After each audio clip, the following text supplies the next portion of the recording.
সুরূপার রন্ধনশালায় আজকে দেখো আমি কি নিয়ে এসেছি। সবাইকে স্বাগত জানিয়ে আজকের ভিডিওটা আমি শুরু করতে চলেছি।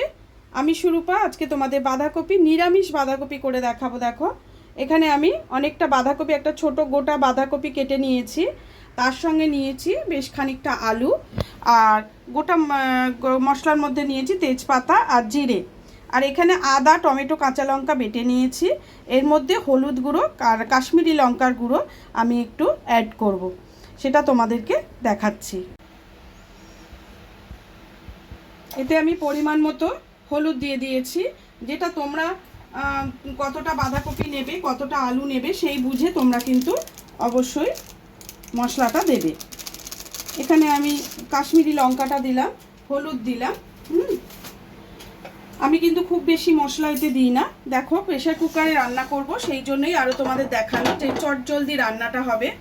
এখানে আমি দেখো প্রেশার কুকারে তেল দিয়ে দিয়েছি। প্রেশার কুকারে তেলটা দেখো কতটা পরিমাণ দিয়েছি। তার মধ্যে তেলটা গরম হয়ে গেছে, আমি দুটো তেজপাতা ফোড়ন দিয়ে দিলাম। এর মধ্যে দিয়ে দিচ্ছি খানিকটা গোটা জিরে। গোটা জিরেটা যখনই ছটফট করতে শুরু করলো তখনই তার মধ্যে দিয়ে দেবো এই আলুগুলো। আলুগুলোকে আমি ভালো করে তেলে নাড়াচাড়া করে, খুব বেশি মানে লাল করে ভাজবো না, হালকা ভাজা করে নেব। একটু ভাজাটা হোক।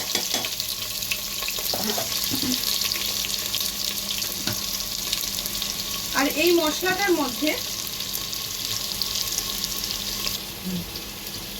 দিয়ে দিচ্ছি নুন, খানিকটা নুন দিয়ে দেবো। আর আমি খানিকটা চিনি বের করে রেখেছি, কেননা নিরামিষ বাঁধাকপিতে চিনির পরিমাণটা ঠিকঠাক মতো দিতে হবে, না হলে কিন্তু টেস্টে ব্যালেন্স আসবে না, ভালোই লাগবে না।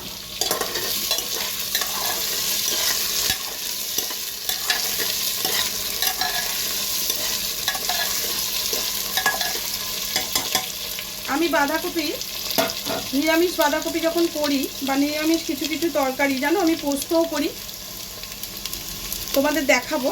আলু কিন্তু একটু ঘেটে যায় না বা কিচ্ছু হয় না, সুন্দরভাবে আমি পোস্তটা কিন্তু গোটা গোটা আলু সমেতই নামিয়ে নিই। খুব তাড়াহুড়ো যখন থাকে তখন কিন্তু আমি প্রেশার কুকারে আলু আর আলু পোস্ত করে নিই। যে খুব দেরি হয়ে গেছে, বাচ্চারা স্কুলে বেরোবে বা তোমাদের দাদাভাই অফিস যাবে, তখন আমার আর কিছু করার থাকে না, তখন কিন্তু ওটাই আমায় করতে হয়। যে গিয়ে এটা কষে নিই ভালো করে, আলুটা একটু হতে দাও।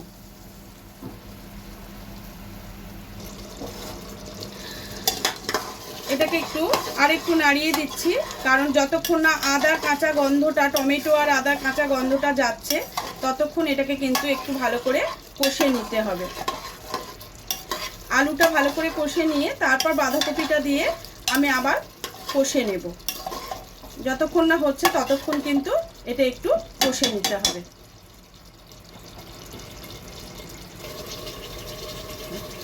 আমার কাছে একটু নুডলস মশলা ছিল, সেটা আমি একটু দিয়ে দিলাম। নিরামিষ এতে এটা বেশ ভালো লাগে খেতে। তোমাদের যে কোনো নুডলস মশলা থাকলে এতে একটু অ্যাড করে দিও, ভালো লাগে।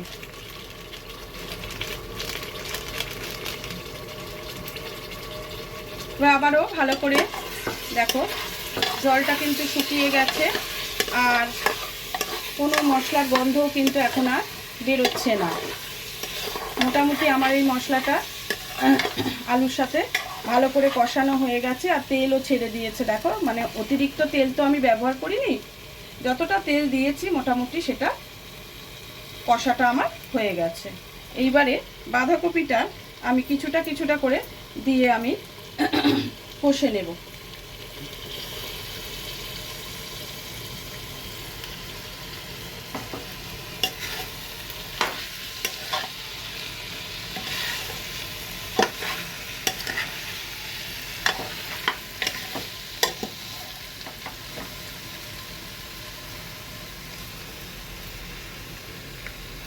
আমার কাছে অনেকটা বাঁধাকপি আছে,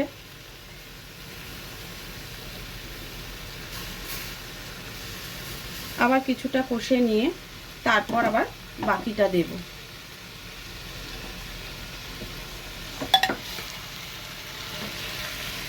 তোমরা দেখে হয়তো ভাবছো যে প্রেসার কুকারে কেন বাঁধাকপিটা করছি।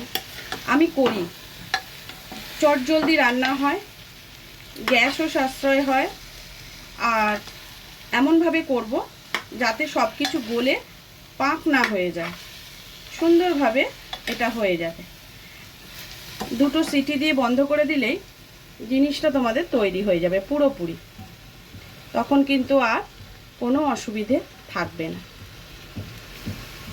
আমার কথা শুনে যদি কেউ প্রেসার কুকারে করতে চাও একবার করে দেখো। অনেকে করে না যে তা না।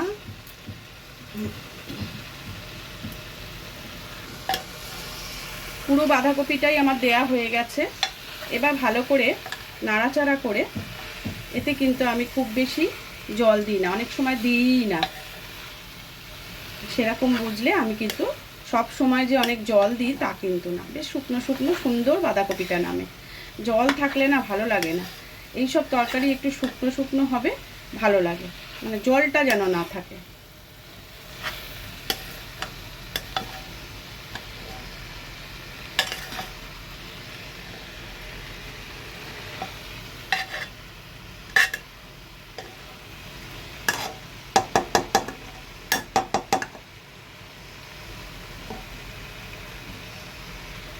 প্রয়োজনে খুব সামান্য জল দেবে, যদি তোমরা জল দেবে মনে করো খুব সামান্য দিও, জলটা না লাস্টে থেকে গেলে আবার তোমাকে জলটা শুকোতে হবে। কেন বাঁধাকপিটা যখন সেদ্ধ হবে ওর নিজস্ব একটা জল আছে, সেটা কিন্তু এমনিই বেরোবে,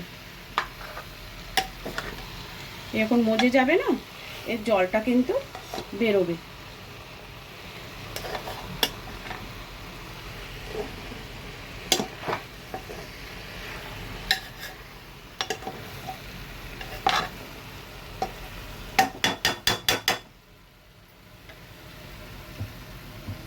মোটামুটি আমার কষাটা হয়ে গেছে। আমি একটু হাত দিয়ে এটাকে ভেতরে দিয়ে দিচ্ছি।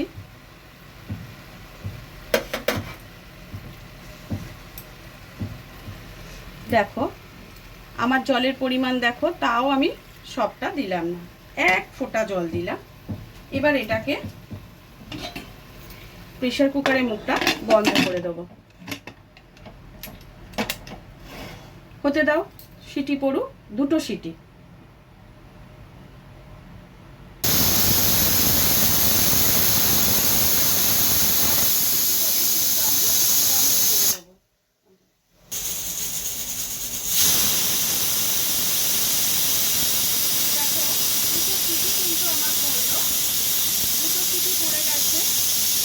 করব, এই যে কিছুটা দমে রইলো, এই দমটাকে কিন্তু আমাকে রেখে দিতে হবে। আমি এইবার এইটাকে বন্ধ করে দেব। এখন এটা খুলবো না, কিছুটাই ভাবটা থাকার পর বাকি যেটুকু মজে যাওয়ার যাবে, তারপর আমি এইটাকে খুলে তোমাদেরকে ওপেন করে দেখাবো। দেখো অল্প একটু ভেতরের কাজ করছিল, সেটাকে আমি বের করে দিচ্ছি, দিয়ে এবার এই ঢাকাটাকে আমি খুলে দেবো। দেখি তোমাদের সাথে আমি একই সঙ্গে দেখবো যে এটা কী পজিশনে রয়েছে, সেই বুঝে আবার ব্যবস্থা করতে হবে। যদি হয়ে গিয়ে থাকে ভালো, না হলে আবার গ্যাসটা জেলে জলটা শুকোতে হবে। বাঁধাকপির নিজস্ব যে জল সেটা তো বেরোয়, সেটা আবার করতে হবে। একটা কথা বন্ধুরা তোমাদেরকে বলি, আমি কদিন ধরে ভিডিও দিতে পারছি না, তার কারণ ডিউ টু মোবাইল। আমার মোবাইল ভীষণ ডিস্টার্ব করছে জানো তো, মোবাইলটা কিন্তু ভিডিও তুললে সেটা সমস্ত কেটে যাচ্ছে। দেখো বাঁধাকপিটা একটু কষাতে হবে, তার কারণ হচ্ছে বাঁধাকপিটা আর একটু জলটা টানিয়ে দিতে হবে। তাহলে আমি এর মধ্যে একেবারে একটু ঘি দেব, একটু ঘি গরম মশলা দিয়ে নেড়ে চেড়ে একেবারে একটুখানি টানিয়ে নেব। দেখো কত সুন্দরভাবে আলুগুলো কিন্তু সব গোটা রয়েছে, একটা আলুও কোনো ভেঙে যায়নি। দেখো সুন্দরভাবে আলুগুলো সেদ্ধও হয়ে গেছে, আর বাঁধাকপিটাও সুন্দরভাবে রেডি হয়ে গেছে। যেমন আমি এর মধ্যে একটু ঘি দিয়ে দিই, গরম মশলা আর ঘি।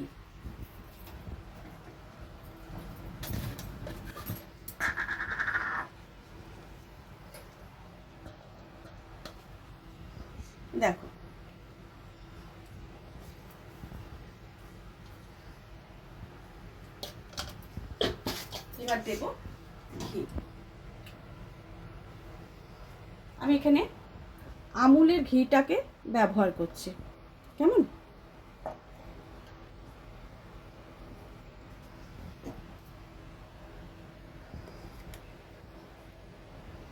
বেশ অনেকটা পরিমাণেই কিন্তু আমি ঘিটা দিয়েছি। এবার এটাকে ভালো করে নাড়াচাড়া করে দেব। একটা খুব সুন্দর সেন্ট বেরোচ্ছে।